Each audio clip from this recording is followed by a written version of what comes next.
નમસ્કાર દર્શક મિત્રો, હું તો બોલીશ ન્યૂઝમાં આપનું સ્વાગત છે। ગુજરાતમાં કાગળ પરની દારૂબંધીના ધજાગરા, ગારિયાદરમાં રેડ, બુટલેગર ઝડપાયો।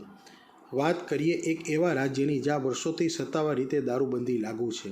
હાલ આપણે વાત કરી રહ્યા છીએ મહાત્મા ગાંધી અને સરદાર પટેલની ભૂમિ ગુજરાતની।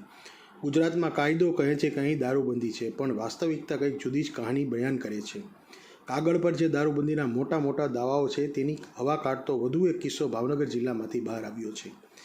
ગારિયાદરમાં એલસીબીની ટીમે પાડેલા એક દરોડાએ ફરી સાબિત કર્યું છે કે ભલે કાયદો કડક હોય પણ બુટલેગરના હોસલા એનાથી પણ વધુ બુલંદ છે। નવાઈની વાત તો એ છે કે આ દારૂ કોઈ હાઈ પ્રોફાઇલ વિસ્તારમાંથી નહીં પણ સામાન્ય ઝૂંપડપટ્ટીમાંથી મળી આવ્યો છે। બાતમીના આધારે જ્યારે એલસીબી ભાવનગરની ટીમે ગારિયાદરના વાલમ સ્કૂલ પાસે આવેલા એક ઝૂંપડામાં સાંજે રેડ પાડી ત્યારે પોલીસ પણ ચોંકી ગઈ। દિનેશ કરશનભાઈ ધોળકિયા નામના આ શખ્સે પોતાની ઝૂંપડી પાછળ આખું દેશી વિદેશી દારૂનું ગોડાઉન બનાવ્યું હતું। માત્ર દેશી દારૂ નહીં, અહીં તો બ્રાન્ડેડ કંપનીઓની બોટલો પણ મળી આવી છે।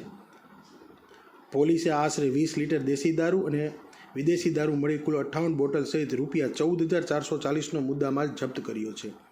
હવે અહીં મોટા સવાલો એ ઊભા થાય છે કે નેશનલ લેવલ પર જ્યારે ગુજરાત પોતાની આદર્શ દારૂબંધીની માટે ચર્ચામાં રહે છે ત્યારે ગલીએ આટલી આસાનીથી દેશી અને વિદેશી દારૂ પહોંચે છે।